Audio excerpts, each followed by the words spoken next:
Welcome students of BA English. As you know, we have several application-oriented courses for you. Today we have a program from one such course, that is ATR1 Translation. We are presenting this program in the form of an interview in two parts, especially designed for those who are aspiring to become translators. For this, you should know the various problems and processes of translation. Translation can be divided into several major areas under literary translation, translating prose, translating drama, and translating poetry. Translating literature is quite different from translating an official document or a biology textbook.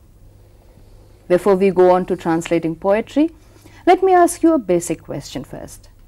What is a poem? In a poem, the organization of language is different from everyday speech. It follows certain conversations.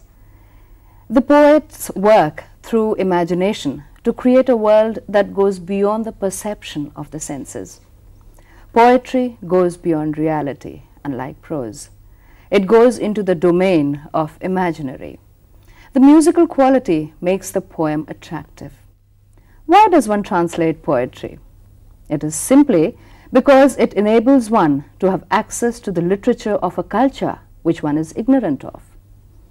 In this program, Mr. Girdhar Rathiji will explain a specific area like translating poetry and also highlight some of the job-related problems while translating poems.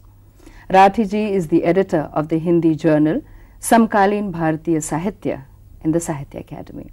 Welcome to our studio, Rathiji. Thank you, sir. You've done a lot of translation of major works. Could you tell us about those? But before that, I'd like to ask you, what was it like when you first translated your poem? Well, the first translation I think I did in Hungary back in 67, 68. I was in Budapest, a student of journalism, and I happened to have a manuscript of Hungarian poetry which was going to be published, which was published later on. And I had picked up a little bit of Hungarian on the way. So, the translations in English which were available to me were sort of annotated. They gave you what kind of rhythm, rhyme, meter they have used, and also specific allusions were also explained. And of course, I mean, I had been a reader of poetry earlier as a student. In fact, I had started writing it also. That Hungarian poetry opened up an entirely new world before me. I mean, I couldn't imagine that a language being spoken and used by such a few number of people could give you that quality in poetry. So, it was quite revealing and thrilling in a way. And could you tell us about the major works that you have translated? Well, that happened to be one of the first books which came out. I did an anthology of these Hungarian poets, which I had been doing over the years, even when I came back, and also some Hungarian help was also available here. I think Attila József and poets like that were quite a revelation, and probably for the first time they were introduced into Hindi. Brecht also? Yeah, Bertolt Brecht was an entirely different experience.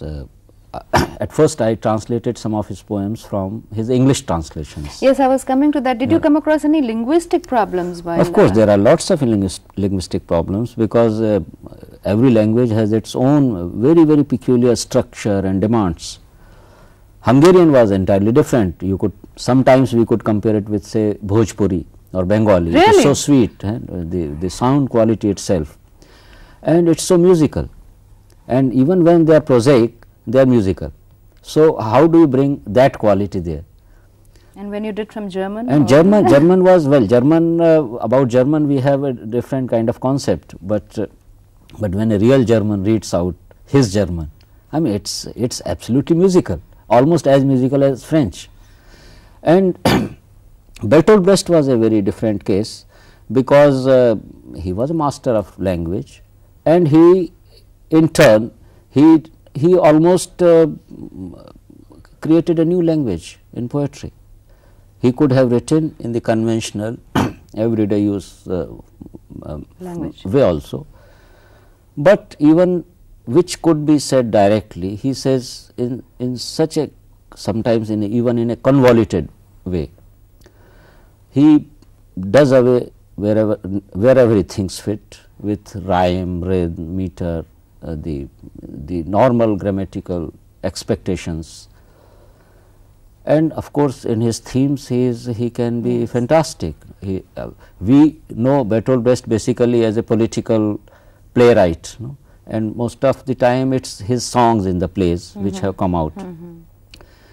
And there is a lot of propaganda poetry also written by him, but here the poems which we selected was something quite revealing again.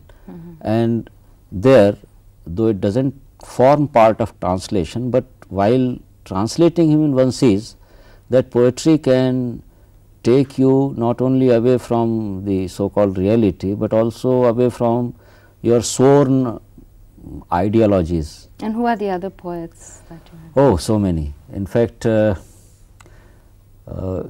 of the most interesting experience was in Tihar jail during emergency, and luckily I happened to have some poets, some books by poets with me. Yi Bonfoy, he is a French poet, a contemporary, he is about 60 now. So, Yi Bonfoy I did, and then Eugenio Montale, the Italian one, and then Yanis Ritsos, the Greek poet, then Fernando Pessoa, who wrote in Portuguese, but also in several other languages and under several names. So, how do you do, I mean you do not know these languages, but do you read the English translation first and then you come to the Hindi, or do you sit with a person who knows that language? In fact, I have tried out several ways, all these things which you say. Basically, I know only Hindi and English, but I have a smattering of several other languages, but it is just a smattering. So, even that small knowledge of a language, I think gives you a feel into that language. And if you can find someone sitting with you, maybe the original poet, or maybe someone who understands the poetry and explains it to you, or a translator from that language. So, I have had experience with all these kinds of people, sitting with people, sitting with a French poet, sitting with a Gujarati poet, sitting with a Konkani poet, listening to them, listening to their in their own voice, the way they read it and the modulations or rhythm and rhyme, and then trying to catch up with that. Okay. Now, all this is poetry. Yeah. Have you translated some novels? Well, not exactly novels, but fiction, yes. I have translated lots of short stories into Hindi, and also Hindi short stories into English, just like I did Hindi poems into English. So, I have been translating both ways. Now, it's different, I'm sure. It's very different, very different. How? Well, when you translate from one Indian language to another Indian language. I'm talking between prose and poetry. Prose and poetry, yes. Yes, in a way, yes, because prose offers you a more structured kind of form, an easy access to meaning. Probably you do not have to deal very much with the very complex and rather cryptic kind of images, and you do not really have to worry too much about how it is going to sound. While in poetry, unless you sound something like the original, it does not make sense. It does not make sense. So, some music you have to catch to bring in from that poetic structure. Okay. Prose leaves you sometimes alone, though not always. For example, if you were to try to translate Borges, the Argentine poet, who has done lots of prose writing, and most of them are called fictions. So, it was different from short story or novel, it was fiction, something almost a new kind of genre. But the translating fiction would be as difficult as translating his poetry. So, it is not always that prose is easy. Always, it's not always easy, and prose can be difficult in many ways. I mean, if you were to translate, for example, Bankim Chandra. Now, Bankim Chandra's Bengali, the 19th century chaste Sanskritized Bengali, would be very much different from what you would be reading or doing today, say Sunil Gangopadhyay or Shakti Chattopadhyay. Yes, I was coming to that. You've done a lot of classical poetry, prose, and now you've translated contemporary works as well.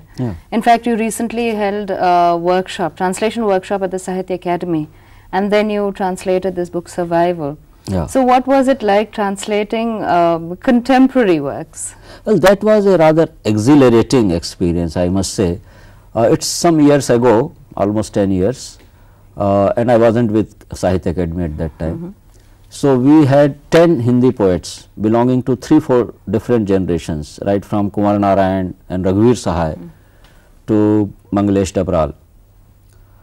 And the 10 of us sat there from 10 o'clock in the morning to 6 o'clock in the evening, all 15 days, every one of them, with 10 translators, to each his own translator or her translator. And then we had Daniel Weisbord from America, who is a very famous translator and also a very fine, sensitive poet, Anglo-American poet, you could say. So we were feeding into him, sort of feeding into Weisbord the translations which were done. Then we were dissecting every single word, even the morphemes of every poet. We had some 10 poems each.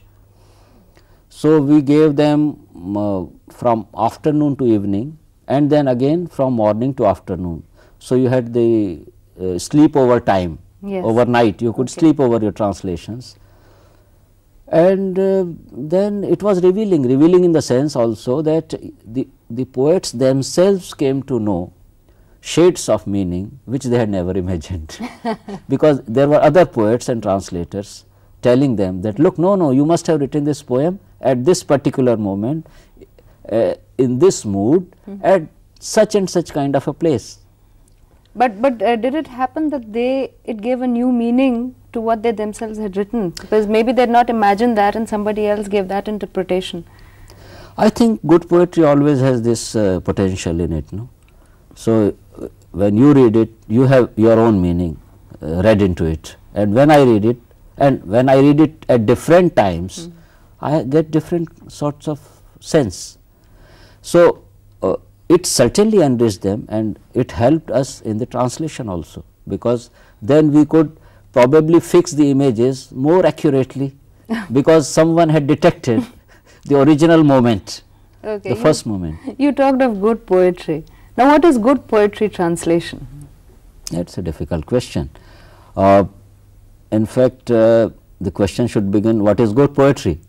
And it's always, it's almost impossible to define what is good poetry. What is good for you may not be good for me. Right.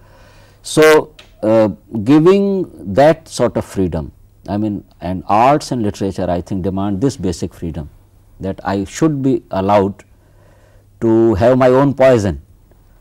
So, good poetic translation would give you almost the original moments of the poet. So, when you are translating a poem, you are getting into under the skin of the poet and into the soul of that poet at that moment. Unless that kind of tuning takes place, I don't think you can really come up with a good translation. Rathi Saab, thank you so much for being with us in our studios. Thank you, Sadhana ji. It was a pleasure talking to you. Yes. Here we end this program, Translating Poetry. Let us briefly recapitulate the main points that we have discussed. We have learnt the major areas of translation, how poetry translation is different from other translation works, key points to remember for a successful translator, status of regional poems in the area's translation, and difficult practical problems while translating poetry. We will come back with you with a similar program. Until then, goodbye.